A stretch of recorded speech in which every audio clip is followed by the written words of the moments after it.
checks almost every box you can ask for within the ball game. Angel Reese, quick dish for Ryan Howard. The connection is pure. And look what it's opened up for it. Casey wanting more people to run with her in the open floor. The look for Angel Reese over the top. Angel Reese goes 5 for 12. Then crowns herself queen anyway. While the shot chart was ugly and the misses were piling up, she still stepped up, put on the crown, and declared herself the best. Is this next-level confidence? Or is Angel getting a little ahead of herself? You have got to see this one to believe how fast she crowns herself queen, while the numbers tell a different story. Slips to her rim.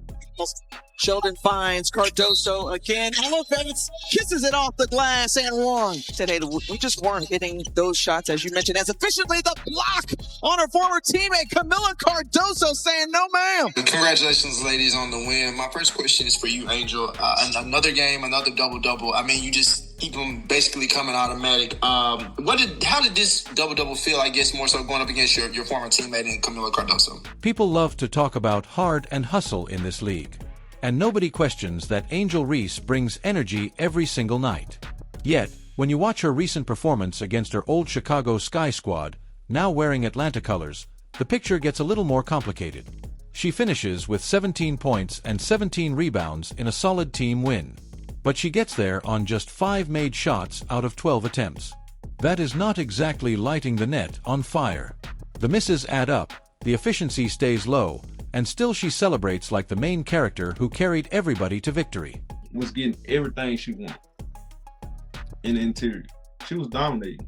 It don't matter who was guarding, she was killing.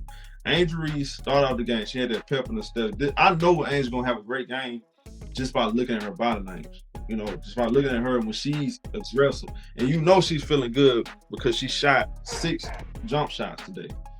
4 3-pointers, 2 mid-range jumpers. Now, I'm not a big fan of her shooting that many jumpers. I'm not.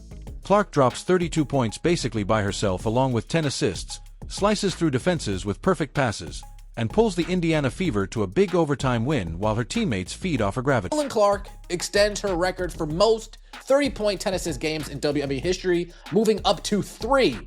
Next closest is 4 players with 1. She also extends her record for the most 25 and 10 assist games in WNBA history, moving up to 8. She also extends her record for most 20-point 10 assist games in WNBA history with 13. Next closest is 10.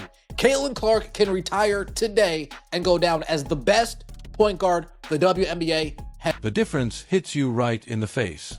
One player manufactures points and play making out of thin air even on off nights, while the other grinds for rebounds, gets carried by elite teammates, and then crowns herself anyway.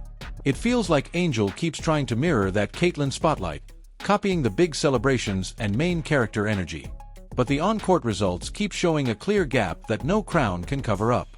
Let us talk about that Atlanta Dream roster for a second, because it makes the whole situation funnier and more telling. Atlanta did not just add Angel Reese as some solo savior. They already had Ryan Howard, a scoring guard who can drop 20 or 30 on any given night and stretch the floor.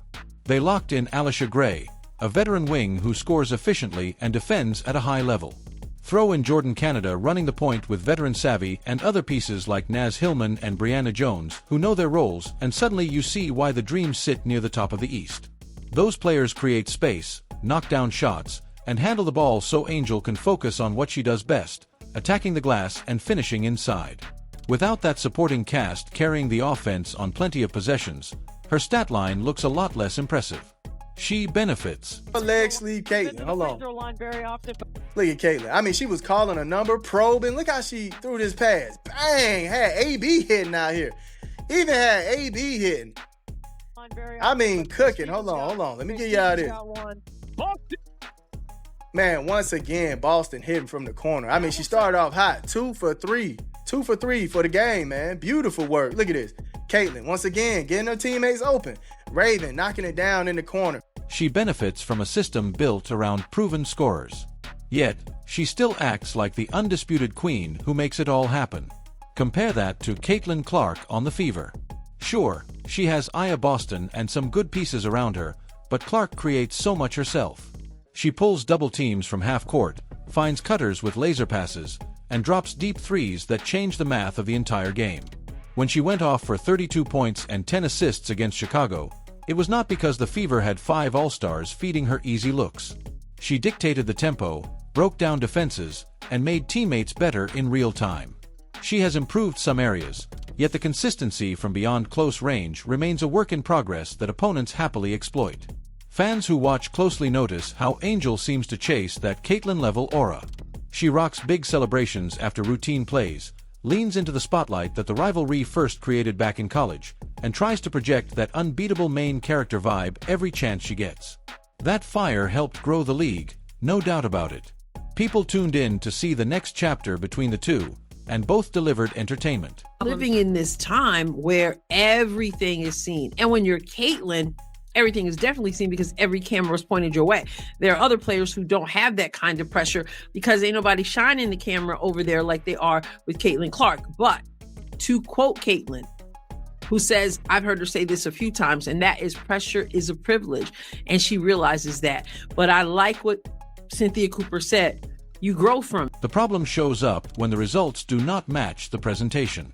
Caitlyn keeps outperforming expectations with elite passing vision and a scoring range that stretches defenses thin. Angel brings rebounding dominance that ranks among the best, yet she needs teammates to create the easiest opportunities while she hunts second chances. One generates offense, the other capitalizes on it. The gap looks obvious on film, even if some box scores try to hide it on busy nights. Take a deeper look at efficiency. Angel often leads or sits near the top in rebounds, which deserves respect because boxing out and pursuing every miss takes real motor and timing. She has already stacked up dozens of double-doubles in her young career, moving her name up historical lists faster than most bigs. That part of her game stands out and helps winning teams. Yet, when the shot attempts climb and the makes stay low like that 5 for 12 night, you start wondering about the true impact. She turned the ball over 6 times in that same contest against her former team. Those mistakes give opponents easy buckets the other way. 32 points, 10 assists, 7 rebounds, and outside of the first quarter, it was pretty much her doing it Stephanie's way, and she just managed to will this team to a victory. That fourth quarter, she spoon-fed Aaliyah Boston points. Spoon-fed her points. Here. And to AB's credit, she converted on most of her opportunities. Salute, AB. Salute. You got spoon-fed. Caitlyn, even on nights when her threes do not fall, still impacts the game through assists and drawing help defense that opens lanes for everyone else. Her turnovers happen, too, because she takes risks, but the reward ratio tilts heavily in her favor over full seasons. The advanced numbers keep backing that up year after year. The humor in all this comes from how hard Angel sells the main character storyline. After the Atlanta win in Chicago, she puts on that crown like she just conquered the league single-handedly. The camera loves it. The social clips blow up, and part of the fan base eats it up because confidence looks good on athletes. At the same time, you cannot help but chuckle because Rhyne Howard and Alicia Gray combined for serious scoring punch in that game and others, sometimes dropping big numbers together while Angel focuses on the paint. The Dream literally carry balance on both ends with multiple weapons. Yet, she steps forward as the face who gets the viral moment. It feels like watching someone borrow the spotlight that another player naturally commands pure production. Caitlyn does not need to crown herself after big nights because the numbers and the winning do the talking loud enough. Clark is playing like the best player in WNBA history right now. She's been absurd to start the season, and she put on a show against the Seattle Storm. Clark might have played her best game ever. You know, just her speed out on the floor is like, yo. And then she was efficient with her shooting as well. She's getting to the cup. She's diming people up. Every aspect of her game was on display in this one. This dynamic traces back to their college days when the spotlight first hit maximum brightness. The rivalry built massive audiences, brought new eyes to women's basketball, and created storylines that still fuel debates today. Both players deserve credit for that growth. Angel's tenacity and flair made her a lightning rod in the best way for attention. Caitlyn's skill and poise turned her into a generational draw who moves the needle with every pass. The league grew because fans picked sides and argued non-stop. Now in the pros with Angel in Atlanta surrounded by talent and Caitlyn leading Indiana, the contrast sharpens. One chases the aura. The other simply embodies it on the floor night after night. Teams that undervalue second chance opportunities lose games they should win. Her motor never stops, and that energy lifts benches and crowds alike. Atlanta looks smarter for adding her because rebounding wins close games when shooting variance hits. She fits as a complementary piece who can thrive when scorers create advantages. The gap between Caitlin Clark and Angel Reese is absolutely massive. I do not understand why they keep getting compared to each other. Caitlin Clark is heads and shoulders and everything else above Angel Reese. Take a look at these two clips. Here, you got Angel Reese, wide open three-pointer. She airballs it. Has one three-pointer for the whole season. And here comes Caitlin Clark down on the other end, gets a screen, and you give her any... The issue arises when the narrative stretches beyond that role. Crowning herself after an inefficient shooting night while elite teammates handle the heavy lifting comes across as jumping the line in reality. It invites the jokes and the side-eye because basketball remains a results business first. Caitlin, by contrast, raises the floor for her entire group. Defenses collapse when she touches the ball, which creates open looks that less talented teams could never generate. She has already delivered multiple 30-point games with high assist totals that echo historic company in this league. That versatility separates stars who elevate franchises from very good players who need the right environment. Angel works daily to close that gap, adding pieces to her game and showing flashes of growth. Yet the ceiling still looks different when the brightest lights turn on. Think about the broader meaning here for the WNBA. The league benefits when big personalities bring drama and highlight real moments. Angel delivers that in spades with her celebrations and bold style. Fans, it's not normal. Basketball World reacts as Caitlin Clark and Angel Reese make WNBA history. Okay? Now, here's why I'm making this video. Caitlin Clark's success is going to bring Angel Reese success because that is the narrative that the WNBA must create to keep Angel Reese relevant, guys. And I know, man. Y'all always say that I'm talking about Angel Reese, man, but I just can't be fake, bro. Angel Reese would not have been traded if she... Fans show up, jerseys sell, and conversations trend. At the same time, sustainable stardom from consistent winning production that stands up to film study and advanced metrics.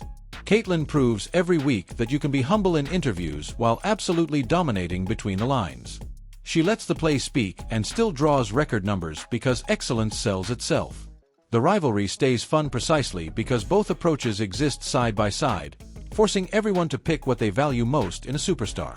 Meanwhile, Caitlin just keeps stacking performances that actually shift games in ways stats barely capture. In that overtime win over Chicago, Clark and Boston became the first teammates in league history to each post 30-point double-doubles in the same game. That level of dominance does not need extra decoration. The scoreboard and the film do all the heavy lifting. 32 points. She was 8 for 18. Finally hitting the free throw line. She was 15 for 15 from the foul line. Like, at the end of the day, she should be going to the foul line at least 10 times a game. I mean, shooting at least 10 free throws a game the way she gets fouled. I mean, it's clear as fucking day, bro. No one gets fouled like her. Like, this is insane. She had 7 rebounds, 10. Angel Reese clearly wants that same level of respect and spotlight. She puts in the work on the boards and brings undeniable intensity. But the results keep revealing the difference. Her 5 for 12 shooting in a winnable game against her old team highlights how much she relies on volume and teammates to reach those double-double totals. Caitlin Clark turns inefficient nights into still positive impacts through playmaking alone. One player celebrates the crown after riding the wave. She hustles like crazy to grab those, and credit goes to the effort. Yet, it also points to lower efficiency inside where she operates most. Opponents know they can live with her shot attempts because the makes do not always come easy. Atlanta's balanced attack covers those shortcomings beautifully.